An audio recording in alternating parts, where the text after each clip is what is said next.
Hi guys, I hope mko poa. Karibuni sana jikoni kwetu. Na leo nitakwenda kuwafundisha jinsi ya kupika pishi la ndizi mzuzu ambao tutakwenda kuiunga na nazi. Jamani, hii ni ndizi mzuzu ambao nimekwenda kununua sokoni, na unapoenda kununua zingatia kwamba uchukue ndizi mzuzu ambayo imeiva.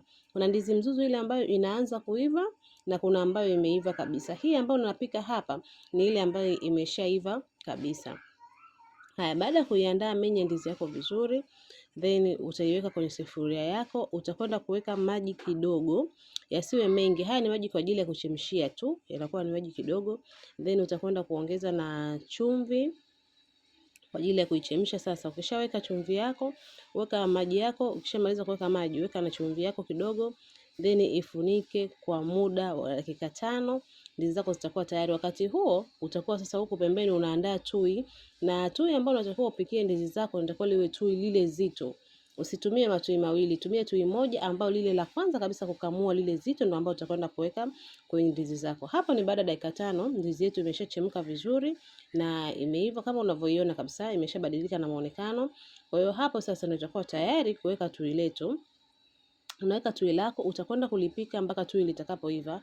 Hapo naongeza hiriki kwa ajili ya kuleta testi pamoja na harufu. Kama sio mpenzi wa kuweka hiriki, unaweza usiweke, lakini kama ni mpenzi utaongeza hiyo hiriki kwa ajili ya kuweka testi pamoja na harufu. Haya, baada hapo koroga vizuri, lakini hakikisha nazi yako unaipooza. Jamani, kwa wasioelewa, tunaposema kupooza nazi, nazi ina tabia ya kukatika, na ndio maana watu wengi vyakula vya nazi vinawashinda. Kwa hiyo unakuwa unaikoroga koroga mpaka pale itakapochanganya vizuri kwenye kuchemka. Utakapofanya hivyo, hakikisha usivuruge ndizi zako. Koroga kwa upole. Usivuruge zile ndizi zako. Wengi wanapika hii ndizi inakuwa imerojeka rojeka sana. Unatakiwa ikoroge na isivunjike vunjike. Hapo ni baada ya kupika nazi yetu mpaka imefika kwenye ile rojo kabisa, na inaonyesha kabisa nazi yetu imeiva. Jamani, chakula cha nazi hakikisha unapika nazi inaiva.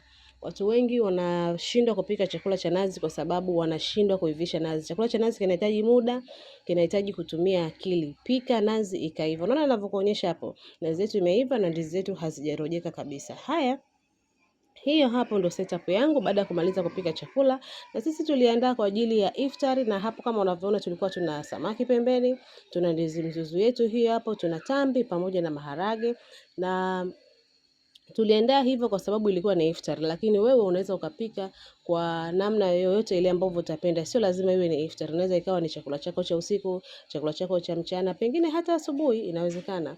Kwa hiyo ni wewe vile utakavyoamua kupika. Na hapo pembeni tulikuwa tuna uji kwa sababu tulikuwa ni iftari, tukaongeza na uji, lakini unaweza ukanywa na juice, unaweza ukanywa na chai, chochote kile ambacho utaamua kutumia. Kwa hiyo hope kupitia resipi hii utakwenda kujifunza jinsi ya kupika ndizi mzuzu nzuri ya nazi, au ulikuwa ukipika haitoi matokeo mazuri kama ambavyo umeona kwenye video yetu, basi hope video hii itakwenda kukupeleka hatua kwa hatua na utakwenda kupika ndizi mzuzu nzuri na tamu kabisa. Kama unavyoona kwenye screen yako, mimi nilianza kula na ndizi yetu ilikuwa nzuri sana. Karibuni tena katika pishi lijalo.